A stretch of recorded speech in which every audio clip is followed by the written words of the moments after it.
The year is 2026, and generative AI has become more accessible to the masses. Just about anyone can generate a video, image, or song with just a few clicks and a prompt.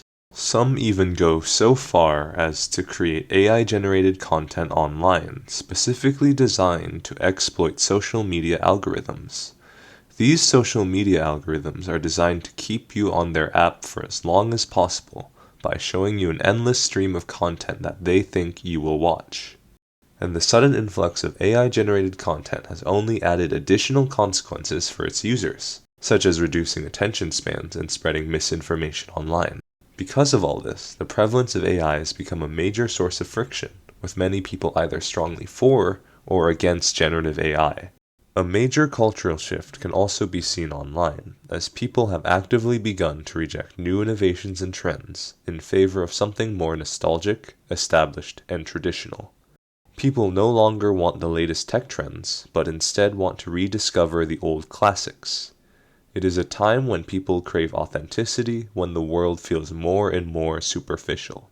So how exactly are people dealing with all that's going on right now? Let's have a look at some artists and their art to see how they respond to all that's happening. Nowadays, AI has made media faster to produce than ever before. As it is using a database system and not its own creativity, there are debates about what counts as real art. Due to this overproduction of digital content, some artists are returning to slower and handcrafted methods. Guillermo del Toro is one of those voices. He was born in Guadalajara, Mexico in 1964. He developed his passion for filmmaking in his early teens and began making short films while studying makeup and special effects. He gained international recognition with the film Kronos in 1993 and established a career in imaginative storytelling and practical effects. Over time, he directed a range of fantasy and horror films which solidifies his reputation as a filmmaker devoted to craftsmanship and visual details. Del Toro recently stated that he does not believe AI-generated art is true art, that AI cannot produce anything more than semi-compelling screensavers, he said. His perspective on AI reflects his commitment to traditional filmmaking techniques and processes. In 2023, he won his third Oscar for Best Animated Features for his stop-motion adaptation film, The Lonely Pinocchio, which also received Golden Globes and Annie Awards. Stop-motion animation is the art of animating objects by moving them in small increments between individual photographic frames. It is one of the oldest styles in animation and film. It is as old as the origins of cinema itself. The early stop-motion film was produced in 1898, and the technique became especially popular in the 1910s and early 1920s. By the 1940s, filmmakers began experimenting with computer graphics, using mathematics to control the device in more specific ways. Today, it is difficult to find films without heavy CGI, computer-generated imagery. There are even stop-motion animations created by AI. However, Gilmore's Pinocchio was created without CGI or AI for its characters.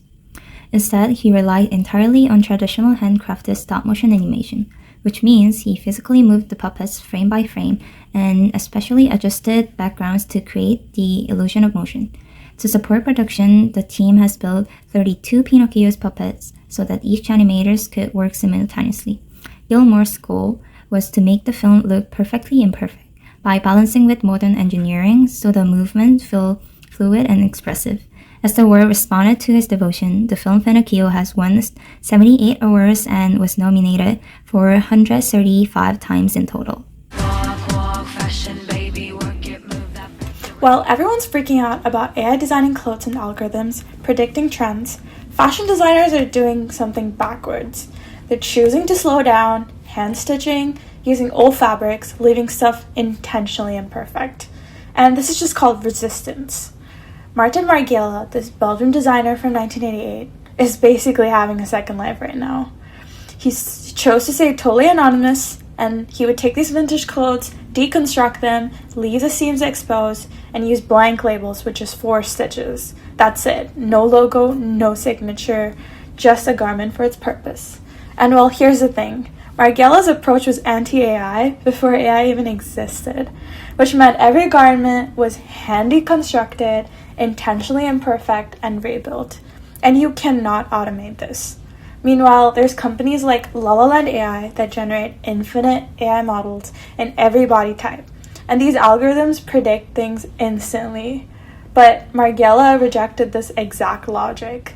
Mass replication, perfection, speed. But he made things irreproducible to show the human labor behind it. And his influence is everywhere now. Designers like Bode, Marine Surrey use these vintage textiles and hand stitching. And if I wanted to take the other side, I'd say there's a designer that uses this AI with months of hard work, Iris Von Hepburn. Well, they all follow Margiela's rule of technology serving the vision and not the other way around, of it controlling you. And this is not accidental. Phonographs did not kill music. They only made concerts more valuable. Same logic here. The AI generating infinite variations only made these hand-woven things more precious. And when everyone and everything is optimized for speed, the slowness somehow becomes radical. And this is not fashion retreating. It's only redefining what progress really means. As a response to the rise of AI, artists are looking at a time when media and technology did not carry its own agency. There seems to be a growing collective fatigue when it comes to fast-paced and highly stimulating media, with the addition of AI slop and people starting to notice a decline in their cognitive abilities. Enter the 2026 fad of friction maxing. This modern band-aid solution to reverse our cognitive function is defined as being an active effort in creating daily challenges in one's life as a means of reclaiming cognitive function. Anna Marie Louise's work explores this concept. Marie Louise is a 22-year-old videographer based in Amsterdam. Her work process consists of filming vlog-style videos on a camcorder using Final Cut Pro to execute video collage techniques that feel very handmade. She describes her work as being a TV log consisting of a combination of old TV program formatted editing and a casual vlog style. She incorporates cryptic journal entries and bossa nova sounds to her digital collages, all while managing to create new practices that look to the past for inspiration while using modern technology. Her work allows the younger generation, notably Gen Z and Gen Alpha, to experience that TV channel feel through newer technologies such as iPhones and flat screen TVs. Her whole brand relies on that early 2000s for videographer feel. When looking at her website, it emulates the experience of being on an early web despite experiencing it through a MacBook Pro as opposed to a Macintosh. Through this, Anna Marie Louise stays true to the younger generation. Though she uses old media, her work remains refreshing as the subject matter remains relevant and captivating. A new wave or new trend amongst the youth is how much one can stay in touch with the past. Young adults make a habit of collecting physical media despite having access to faster, smarter, and overall higher quality media, like collecting vinyls, CDs, and filming on camcorders.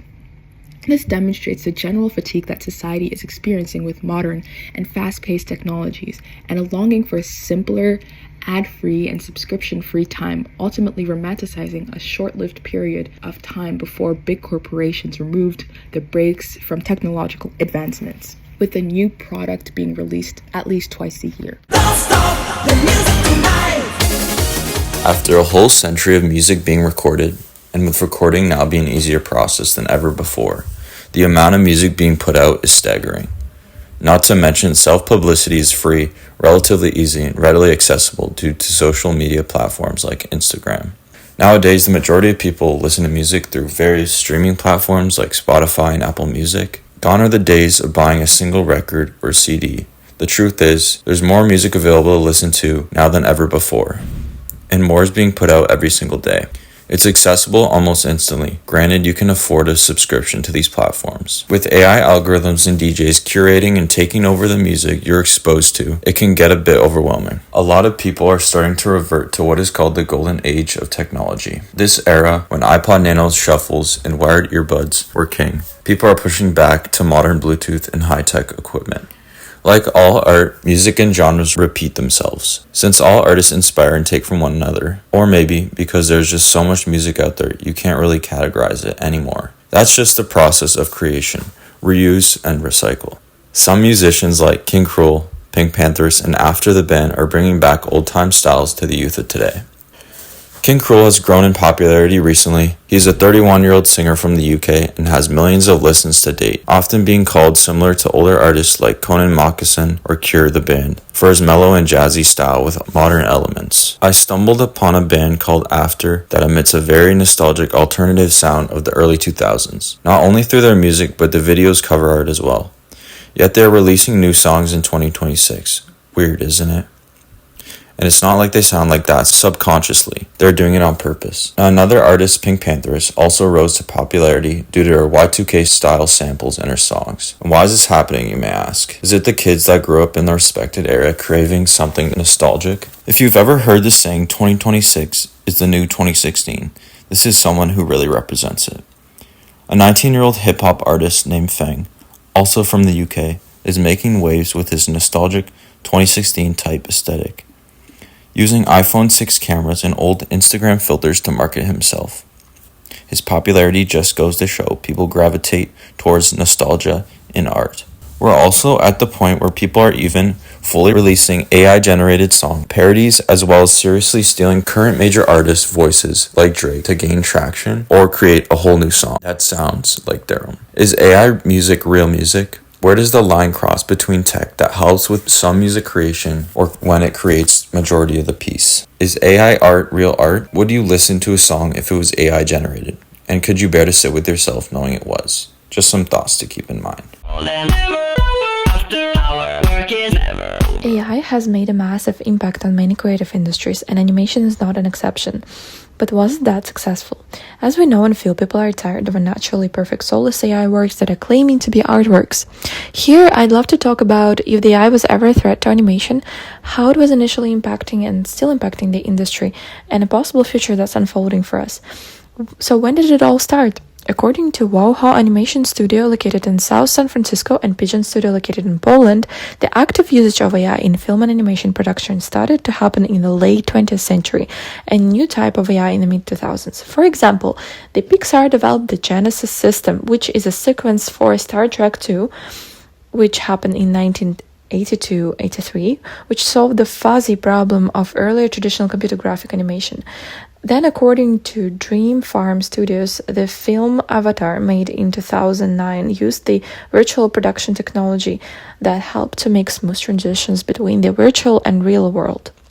All in all, as stated by the Pigeon Studio, now AI has become a fixture in production rather than a harmful tool. But when did it fail? When AI takes over the artist's jobs, the work that's supposed to come from the artist's soul and heart, AI doesn't only become a problem, but simply a useless tool. Here, I'd love to show an epic Warner Bros. Fail that happened with the release of promotional video Weapon Skido that was made in 2025. Eventually, Warner Bros. Removed the introduction part with the animation because of heavy negative reaction from the audience for AI usage throughout the whole animation. The most interesting part is that the cartoon was executed in the kids' drawing style. The audience was appalled with the fact that they could not hire actual students to execute such a simple, short sequence. Besides that, the hate is associated with poor execution quality, despite the usage of AI. Now, I'd love to talk about someone who is very important that has been publicly speaking up against AI. That's a British animator, educator, and anti-AI activist, Howard Wimhurst. He has been publicly speaking up against AI at the Annecy Animation Festival. There are several important points he is elaborating on. He's worried about the flooding. By that, he means that AI may replicate anything in any quantity and we may not be able to tell the authentic work apart from the fake one. That may contribute to erasure of such mediums as illustration, animation, and game design. The problem is there is no reward for the artists on which this AI system relied during the process of creation. He mentions that AI has a parasitic nature and operates on theft, as we all know. The problem of consent is another huge issue with the technologies we use. Companies argue that you agreed on terms and conditions back then, but there is no update and transparency for new changes. Howard fears for new generation of artists. They are already not confident about entering the art field. He fears that new generations think they can fight AI work. So all in all, is AI a threat to animation industry? My personal opinion would be not really, because we already see the decline in interest of work generated by AI, while Vancouver Animation School argues that it would definitely change the industry. It already did, like replace some jobs in the industry, but even if the job market is changing, AI not likely to replace the creative mind. There is also a positive prediction that there would be more work done on consent, ethical usage of someone else's artworks. To sum it up, we can see a collective pullback from the AI usage across the creative industries of fashion, videography, animation, film, and music. We are witnessing a collective fatigue from the body of soulless works called perfection and theft masked in beauty. In fashion, we are moving towards hand-stitched, very authentic and hard to replicate, strong visible authorship and identity. In film, videography, and animation, we similarly moving to stop-motion textiles in perfect perfection. And if using AI, we use it simply as a tool, the same way we started using it in the late 20th century. People are tired of superficiality, of polished digital era. People want connection, human touch, and slow and thoughtful, nowadays precious craftsmanship.